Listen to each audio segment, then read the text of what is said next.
5.1 Theme 5 The Past, Present and Future of Food.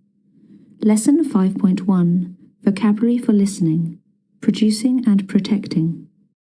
Exercise B2. Listen to the first part of Malcolm's talk. Good morning. Welcome to this week's Talking Point. As always, we have someone in the studio this week who feels very strongly about a current issue. With his wife, Heather, Malcolm farms 10,000 hectares in Norfolk, which is in the east of England. Welcome, Malcolm. Thank you. Good morning. Now, Malcolm, I understand that you're worried about where we're going with farming. Yes, indeed. I'm very worried. But we're not talking about the EU or supermarkets. No, something much more important. Okay, over to you then, Malcolm. Thank you. I need to start with a little bit of history. At one time, all farmers were organic. By that I mean that they only used natural products to help their plants grow and to protect them. Let's look at growth first. Now we know, of course, that plants need sunlight and water, but plants need nutrients too. The nutrients are chemicals like nitrogen, potassium and phosphorus. Nutrients exist naturally in soil, but the problem is crops take nutrients out of the soil during the growing process. Eventually the soil becomes exhausted. At this point, farmers must put nutrients back. At one time, farmers put nutrients back organically, with animal waste, particularly manure from the cows and horses on the farm. So that's growth. Now, what about protection? Farmers must protect their crops from pests, like birds, insects, and bacteria. Birds and insects eat the crops. Bacteria can give them diseases. From the earliest times, farmers have used natural pesticides like sulfur to destroy pests. It is a vital part of farming because certain pests can completely destroy a crop. On many occasions in history, pests have been responsible for famine in a large area, with farms producing few or no food crops. For example, the Great Famine of the 1850s in Ireland, which was caused by bacteria, destroyed the complete potato crop of the country. This was the main food crop and, as a result, approximately 1 million people died through starvation. Okay, so that's the past. What about the present? Nowadays, most farmers use artificial fertilizers to help crops to grow. The fertilizers are made in a laboratory. They also use artificial pesticides to protect their crops. However, a small number of farmers, like Heather and me, have gone back to older ways. We are very afraid that artificial fertilizers and pesticides are running out of the soil and polluting the water system. I mean, the streams and rivers, and finally the water supply to private houses. In the rivers and streams, they are damaging the environment, killing fish and aquatic plants. In our water supply, they are an enormous danger to public health. Thank you, Malcolm. So what's your solution?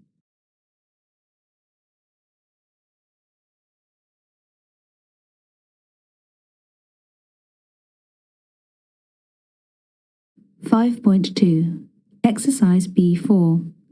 Listen to the final part of Malcolm's talk. When he stops, number the next word or phrase. My solution is simple. The future is going back to the past. Farmers should return to organic farming. They should stop using chemicals which are made in a laboratory. They should use only natural fertilizers and natural pesticides. If these chemicals escape from the farm, they do not damage the environment. They do not pollute rivers and kill fish. They do not endanger public health. Organic farming is not only the past, it is also the future.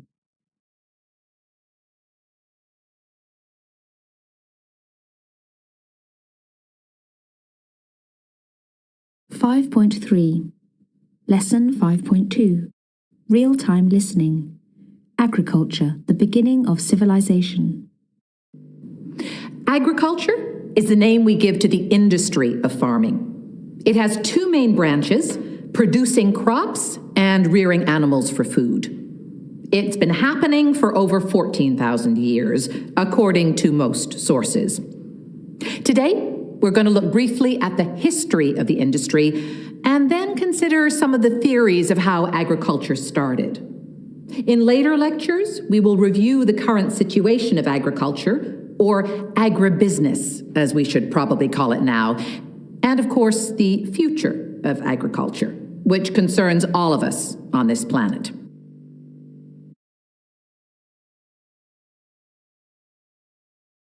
(5.4) Right. So what I'm going to do first is take you on a quick trip through the history of agriculture. It all started about 14,000 years ago, as I said, in about 12,000 BCE, in the area we now call Lebanon. This is part of an area now called the Fertile Crescent, basically the Middle East. It was the cradle of agriculture, the place where it all started. Actually, perhaps I should have said one place. Recent research suggests that agriculture started independently in many places at about the same time. But anyway, at the moment, the only important thing is it started. The local tribes started to harvest wild grasses.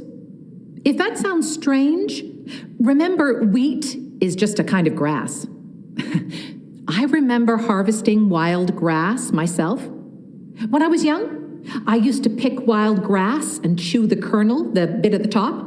There was hardly anything in it, of course, because the grass was wild. But it's interesting to think that 14,000 years ago, people must have done the same thing and thought, hey, we can eat this. Okay, so getting back to the history. Early people made flour from the seeds, but the yield, the amount of flour that they got from each seed was very, very low. Yield is a very important concept in agriculture, so make a note. Oh, of course, I should have said what was happening before agriculture started. Well, early man was a hunter-gatherer. In other words, he, or in some tribes, she, hunted and killed wild animals for food or gathered wild berries and fruits from the trees and bushes. Incidentally, when you are a hunter-gatherer, you spend all day hunting and gathering to get enough food to feed yourself and your family. Also, if the animals migrate each season to another area, you have to follow them. I want you to think about that when we consider the theories of the origins of agriculture. Okay, jump forward to about 8,500 BC. It was then that people first began to grow crops such as barley, wheat, peas, and lentils. We know this, of course, from the remains of food that has been found with the bones of early man. Oh, did I mention there is some evidence that rice was domesticated in China in about 11,500 BCE? Okay, let's get back to Lebanon. About 7,000 BCE, people began to tame wild animals such as goats and sheep in Greece and other parts of the Eastern Mediterranean. About 1,000 years after that, so where are we now? About 6,000 BCE, cows and chickens were added to the list of domesticated animals. That was in Pakistan. It's strange, isn't it? To think of farmyard animals like sheep and cows as wild, but they certainly used to be. Okay, where did I get to? Oh yes, about 6,000 BCE. That's about 8,000 years ago. 1,000 years later, in about 5,000 BCE, the horse was domesticated. First in the area that we now call the Ukraine. Obviously, some people ate the meat of the domesticated horse. Some people still do today. But horses were really much more important as work animals, to pull plows, for example, or to transport harvested crops. Well, actually, I've jumped the gun on the plow. That didn't appear until about 4,000 BCE in the area we now call Iraq. That reminds me. I was in a village on the southern edge of the Sahara, and I saw camels pulling plows. They're still using animals because tractors break down too often in the sand, and you can't get the spare parts. Anyway, where was I? Oh, yes, 5,000 BCE. Over the next 5,000 years, there were a lot of small improvements to agriculture, including irrigation and power supply, windmills and water mills to grind corn. I'm not going to spend ages on that today because you have a project on Chinese agriculture and another on Arab agriculture later in the course. So what we'll do now is jump right forward to the agricultural or agrarian revolution in 18th century Britain. Why is it called a revolution? Because it revolutionized the way people worked the land. Until about 1700, land all over the world was worked mainly by people, with the help, as I mentioned, of horses and other animals. Then in 1701, a man called Jethro Tull decided to mechanize a basic part of farming. What he invented was the seed drill. This was a mechanical method of sowing seeds. Although it was more than 150 years before the method was widely adopted, it was the start of the mechanization of agriculture. In 1786, for example, Andrew Meikle invented a mechanical threshing machine, which could thresh or separate the edible parts of cereal crops from the rest. There was also the steam plow in the 1850s. It finally replaced horses in many places after about 7,000 years. Other inventions in the agrarian revolution were crop rotation and selective breeding, which we'll talk about in another lecture. Just before we go back to look at theories, I must just mention one more revolution, the Green Revolution, which started in the early 1960s. Because the population of countries like India and China was rising so fast at the time, agriculturalists were terribly worried about famine. Many researchers around the world thought that millions of people were going to die of starvation in the near future because improvements in agriculture could not keep up with the increase in population. But a man called Norman Borlaug suggested an answer. He introduced a new variety of rice to India that had a much higher yield. Remember that important word? A much higher yield than the indigenous variety. It could produce 10 times the crop in the best conditions. It was called miracle rice by the people of Asia and started a revolution in yield that is still continuing to this day.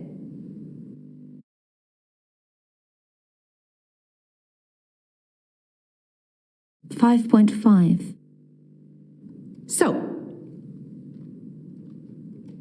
we've had a brief overview of the history, but how did it all start 14,000 years ago? Well, there are 6 main theories about why people moved from hunting and gathering to organized farming. Yes, sorry about that, 6. But some, in my view, are much better than others. Here they are, in no particular order. We've got the oasis theory, the hilly flanks theory. That's flanks or sides. You'll see why in a minute. Next, the feasting model. Feasting means having a lot of food at one meal. Then we have the demographic theory. I'm sure you know about demographics. The 5th theory is the evolutionary theory. And finally, the domestication theory.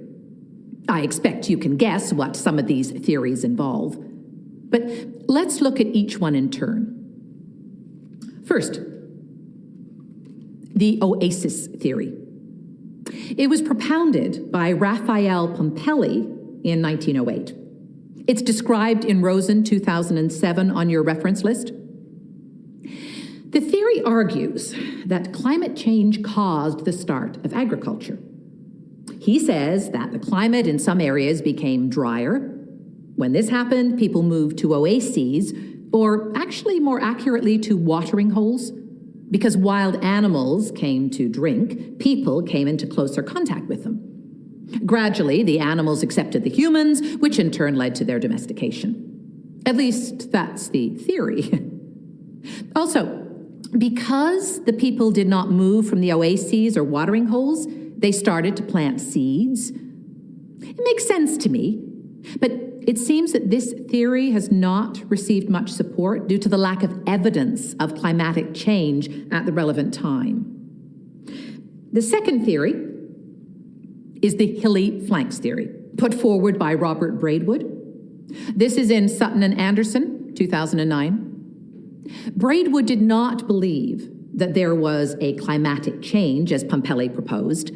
Instead, he thought that people living in grassy habitats began to cultivate the edible species, such as wheat and barley.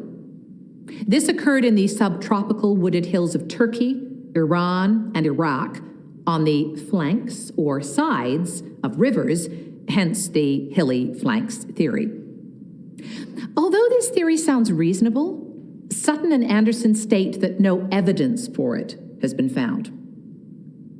A man called Brian Hayden, that's Hayden 2002 on your list, proposed another theory, the feasting model. He argues that leaders came to regard feasting as a display of power. In other words, they organized big meals for hundreds of people to show how powerful they were.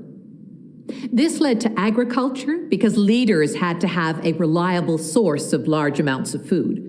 It is difficult to evaluate this theory. There is no evidence for or against. I remember, though, when I lived in Arabia, it was clear that feasting was still very important. There was always too much food for the people invited to a meal, and in the case of rich people, there was often hundreds of people. In fact, I believe in that culture, if the guests eat all the food, the host is ashamed. In Europe, of course, when people come to dinner, we like them to finish everything on their plate. Anyway, back to the point. Theory number 4, demographic theory. Or perhaps we should say theories, because there are several based on the same idea. You will see some sources in your reading pack. Basically, they all take the view that people became more sedentary and began to stay in the same place, so the population grew and they needed more food than the area supplied. So they had to plant seeds and grow more food themselves. In my view, these theories start from the wrong end. They suggest that people stopped moving and then started planting crops. But why did they stop moving? If we are to believe this theory, we must understand why people stopped moving. If you are a hunter-gatherer and the animals move away and the berries go out of season, surely you must follow them. The 5th theory that has been suggested by several scholars is the evolutionary theory. There are sources for this in your reading pack too. The evolutionary theory is the idea that agriculture began with the gradual protection of wild plants in order to preserve the resource. You know, they said to each other, we must look after these wild plants because we need them to produce fruit or berries next year. Except, of course, there was no spoken language at the time. But maybe they said it was sign language. This in turn led to an understanding of different locations for different plants. This theory gets my vote. If you use something every day, you begin to realize that it is important to protect it. I realize that we still haven't really learned this lesson. But perhaps early man was closer to nature than us, and therefore more protective. Which reminds me of one local council in Britain.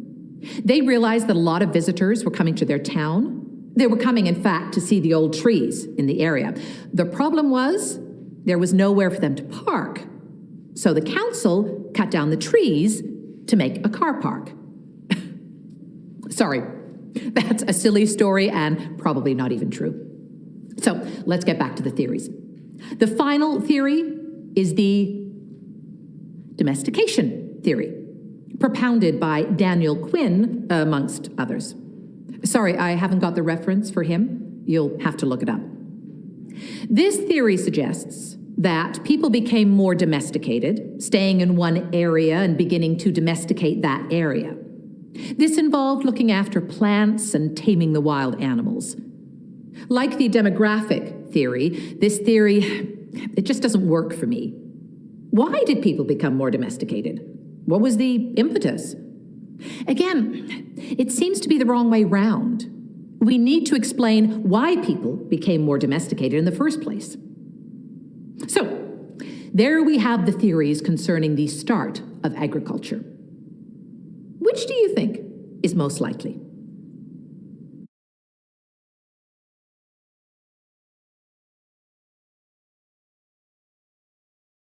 (5.6) Lesson 5.3 Learning New Listening Skills, Dealing with Digressions. Exercise A2. Listen and check your ideas. Agriculture, agricultural, climate, cultivate, domesticated, edible, famine, fertile, harvest, indigenous, irrigate, irrigation, machine, mechanize, preserve, resource, starvation, tractor.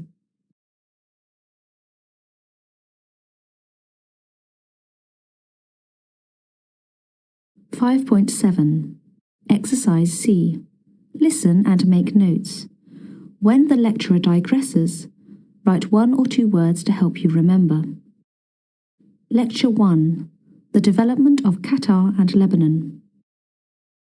Okay, now we're going to compare 2 countries using these areas and sub-areas. Both countries are located in the Middle East, but Qatar is in the Gulf, whereas Lebanon is in the eastern end of the Mediterranean Sea.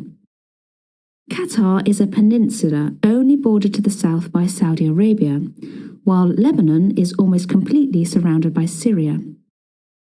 I remember once I had to visit Qatar, that was over 35 years ago, and when I told people where I was going, none of my friends even knew where it was. I went back recently and it's incredible to see the progress that has been made in such a relatively short time. Lots of modern buildings and wide roads. I think perhaps the outlook has changed too. Anyway, where was I?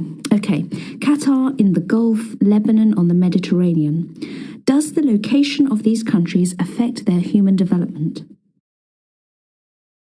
Lecture 2, Long Distance Communication, Semaphore. In 1793, a man called Claude Chappe invented the long-distance semaphore in France. The French government built a network of 556 relay stations all over the country. These were houses with arms on the roof. The arms could move to make different symbols. Urgent messages could travel at about 20 miles an hour now, faster and much more secure. That reminds me of a part from a French novel by Alexandre Dumas, The Count of Monte Cristo. He's falsely imprisoned for years, and when he gets out, he takes revenge on all the people who falsely accused him. He destroys one man by bribing a semaphore station clerk to send a false message, something about Napoleon winning a battle or losing one. I can't remember which. So, of course, this shows that semaphore wasn't completely secure. But, getting back to the point, it was very difficult to intercept and stop a message from reaching its destination. It was in code too, so even if you did intercept it, you couldn't understand it. But the system was very expensive to build and to maintain. It was very expensive for the customers who wanted to use it too.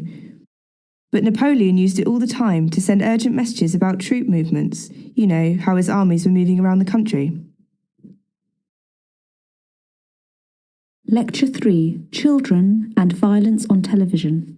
Now, I accept that children have to experience fear and learn how to deal with it. Clearly, this is why we have fairy tales, which are full of murders, kidnappings and violent acts. Fairy tales are very old and presumably perform a useful function in education, so this is a very powerful argument. But we must take into account several factors. Firstly, children are visual learners, and television is a visual medium.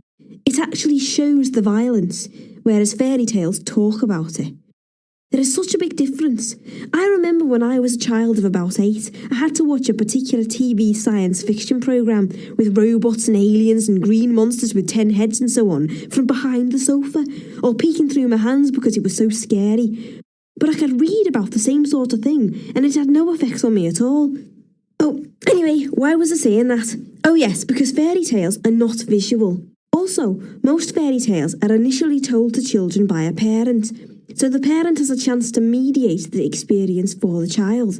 In other words, to tone it down, if they think the child will not be able to cope with the events as written. The parent is the medium by which the child receives the story, and they can change the story if necessary. But television is a very different medium. It is unvarying. It does not change to suit the viewer, even if the viewer is 8 years old, alone with the television in the sitting room and terrified. Lecture 4. The Central Nervous System. It is the central nervous system which controls muscle contraction. The system is two-way. What I mean by that is, the system gathers information from nerves throughout the body and takes it to the brain through the spinal column. It uses electrical impulses. The brain is the primary processing centre for the body. If the decision is taken to react to a particular stimulus, the brain sends the necessary impulses to the muscles, electricity again. Which remind me that when I was at school, I suppose in about year 8 or 9, we had to do this experiment with frogs' legs. Don't worry, the animals were dead. And in fact, the legs were not even on the animal. They'd been cut off.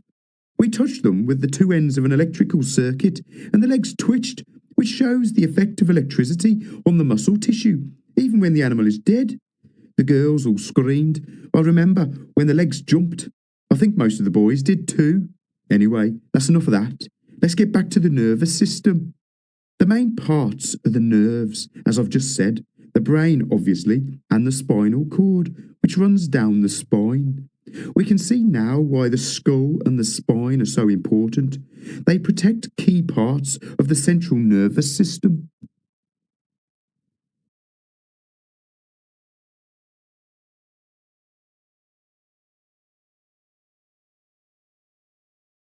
(5.8) Lesson 5.4 Grammar for Listening. Complex Sentences 1. Grammar Box 21. Listen to the examples. Where does the speaker pause in each case? When I was young, I used to pick wild grass. If the animals migrate, you must follow them. Because the population was rising fast, agriculturalists were afraid of famine. Although this theory could be correct, scientists have found no evidence.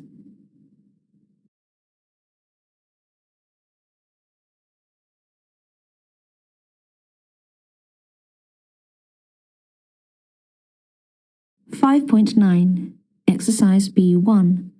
Listen to the first clause of some complex sentences. Find a suitable ending. A. When you are a hunter-gatherer, B. if you use something every day, C. if guests eat all the food, D. because people stayed in one place, E. because there is a global shortage of fresh water, F. because Lebanon doesn't have any oil resources, G. if the Sumerians wanted to communicate over a long distance,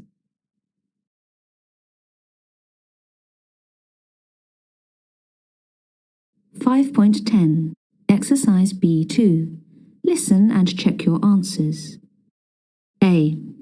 when you are a hunter-gatherer, you spend all day hunting and gathering. B. If you use something every day, you begin to protect it. C. If guests eat all the food, the host is ashamed. D. Because people stayed in one place, they started to plant seeds. E.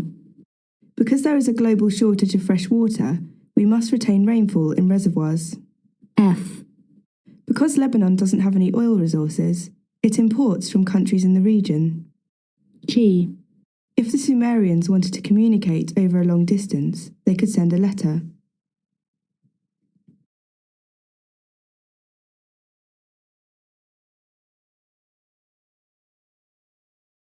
(5.11) Exercise C1. Listen to the main clause of some complex sentences. How could the speaker finish each one? A. I'm not going to talk about Chinese agriculture very much because... B. The nerves in your fingers send a message to the brain if... C. There is much more agriculture in Lebanon than in Qatar because... D. In children's television programs, people don't die when... E. It is possible that children become aggressive because... F. You shouldn't let young children watch television when...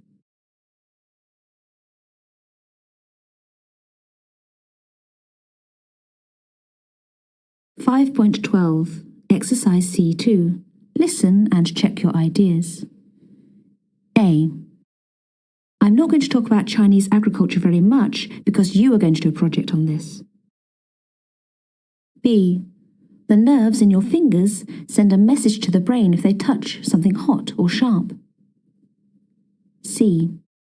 There is much more agriculture in Lebanon than in Qatar because it has more fertile land.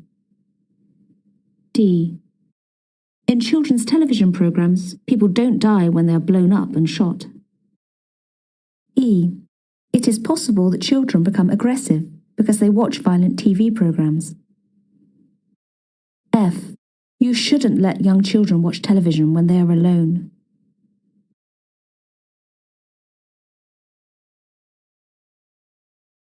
(5.13) Exercise D1. Listen to the first clause of some sentences. When the speaker pauses, discuss possible endings to the sentence. A. Parents often tone down fairy tales if... B. Muscles work in pairs because... C. When Napoleon had an urgent message for his army... D. Civilization started when... E. Sports injuries usually get better faster if... F. Although customers buy products... G. If you provide higher benefits...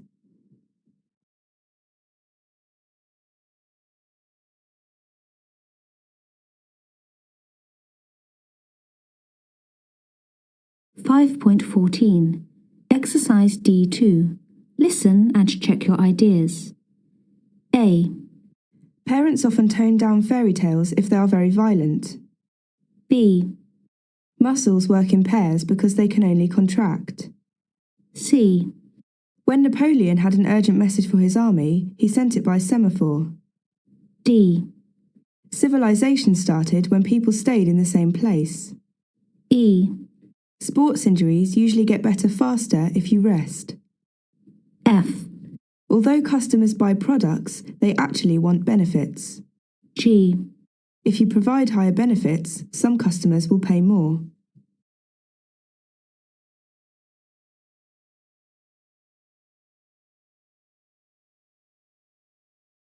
(5.15) Lesson 5.5. Applying new listening skills. Same land, more yield. Exercise A2. Listen and check. A. It all started about 14,000 years ago in an area which we now call Lebanon. B. I've jumped the gun on the plough. That didn't appear until about 4000 BCE. C. Improvements in agriculture could not keep up with the increase in population. D. Here are the theories in no particular order.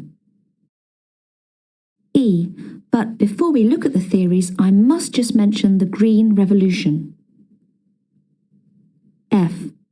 Gradually, the animals accepted the humans, which in turn led to their domestication. G. The evolutionary theory says that agriculture began with the gradual protection of wild plants to preserve the resource. This theory gets my vote. H. The domestication theory suggests that people became domesticated and then stayed in one area, but this seems to be the wrong way around to me.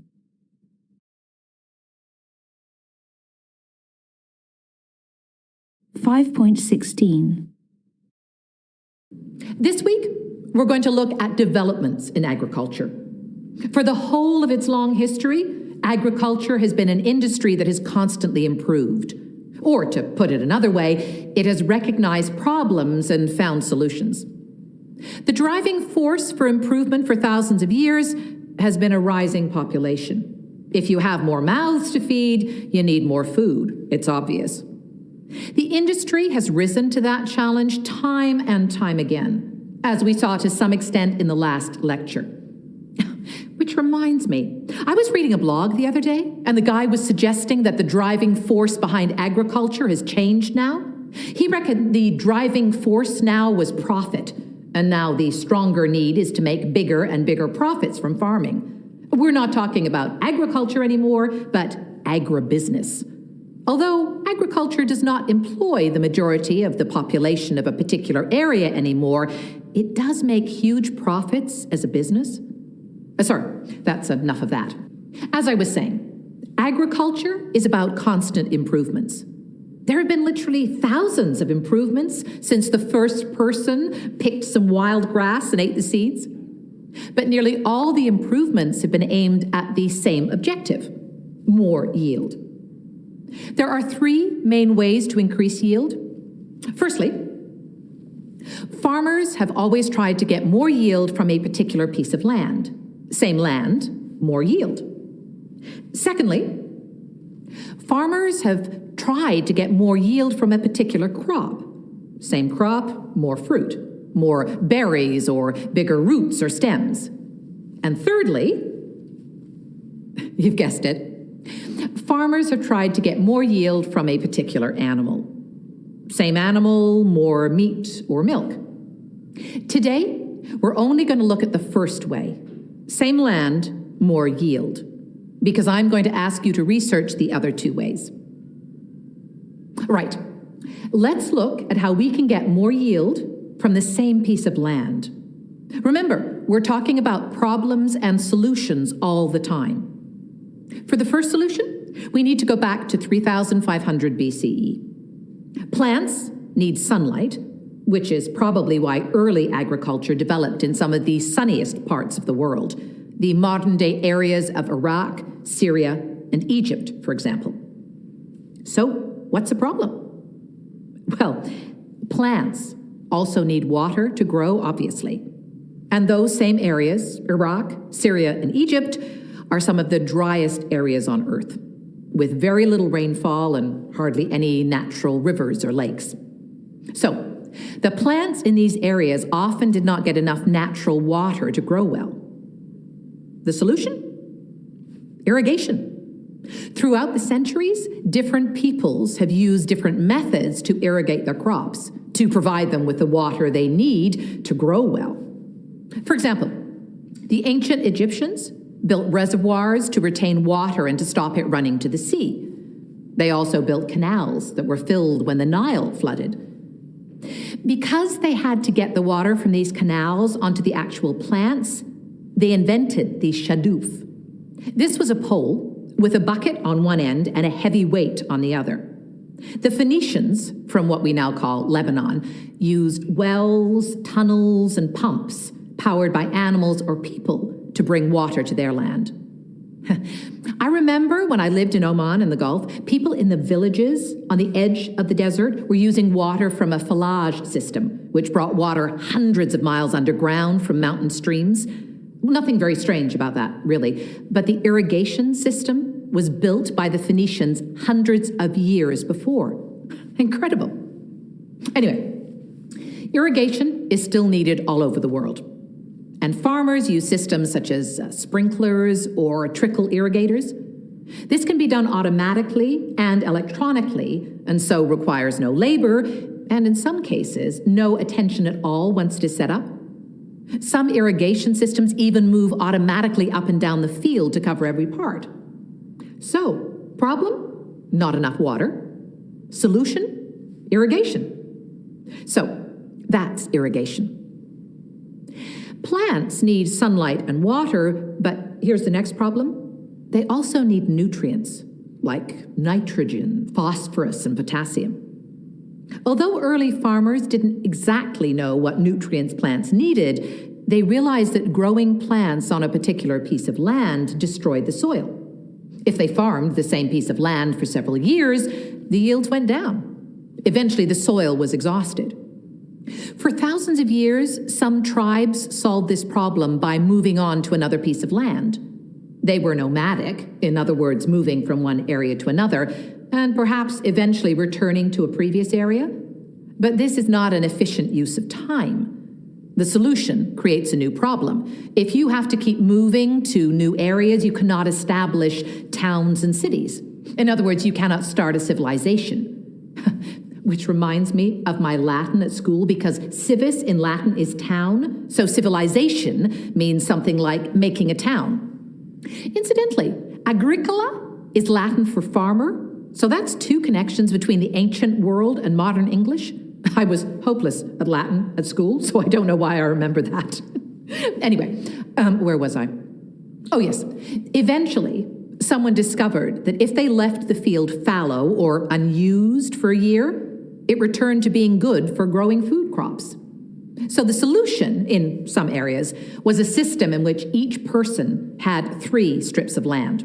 They grew crops on 2 of them, so they didn't starve, but left the 3rd one fallow in rotation.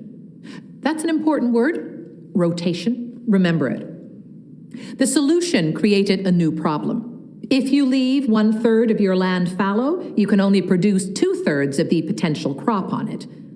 But some cultures solved the problem when they realized that certain crops actually put goodness back into the soil. For example, plants of the pea family. We know now why. Because some plants gather or fix nitrogen from the soil, they replace the nitrogen that other plants use up. Peas, of course, are edible, so with this kind of crop rotation, all of the land produced food crops all of the time. Same land, more yield, year after year.